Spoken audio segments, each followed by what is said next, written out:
কর্মচঞ্চল ভোলার মৎস্যঘাট।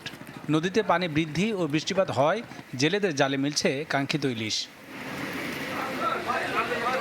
প্রতিদিনই ট্রলার ভর্তি ইলিশ আসছে বাজারে, আর এতে খুশি ব্যবসায়ী ও জেলেরা। এখন নদীতে মাছ হয়েছে, আমরা নদীতে যাইতেছি, মাছ বেচমু, কিছু আমরা খামু, কিছু দেনা দেবো। রাত্র 12টা বাজে গেছি, এই মাত্র আইলাম, 12,000 টাকার মাছ বিক্রি করছি। এইভাবে যদি আমরা ফাইতে থাকি, বাকি যদি 10 টাকা নিতে পারবো, কিস্তি এবং চালান মালান যা ঋণ আছি তা শোধ করা আমাকে পক্ষে সম্ভব।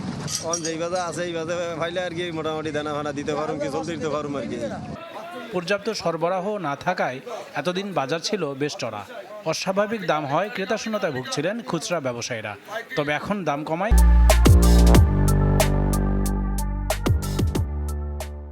ফিরেছে স্বস্তি। উত্তরবঙ্গে পানির চাপ দেওয়ার কারণে এবং বৃষ্টির পানির কারণে মোটামুটি আগের তুলনায় অনেকটা মাছ মোটামুটি বেশি দেখা যাচ্ছে, আর আগের তুলনায় দাম অনেক কম। আগে আমরা রেগুলার আটকি মাছ আড়ি কিনতে মাছ তো 900 টাকা, এগুলো আড়ি কিনলাম 600-650 টাকা। এভাবে যদি আপনার অভিযান পর্যন্ত বা অক্টোবর মাস পর্যন্ত পরে, তাহলে জেলেরা যে পিসের ঘাটতি এগুলো পূরণ করিয়া দাঁড় দেনা দিয়ে মোটামুটি ক্লিয়ার হবে। এখন নদীতে পানি বাড়ার কারণে আল্লাহর মতো মাছও কিছু হয়েছে, তাতে আমরা ব্যবসায়ীরা পিছলে ঘাটতি পুরাতে পারবো আশাবাদী।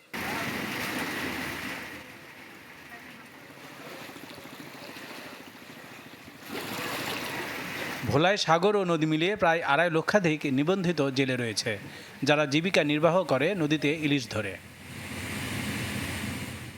Desk report, channel 24।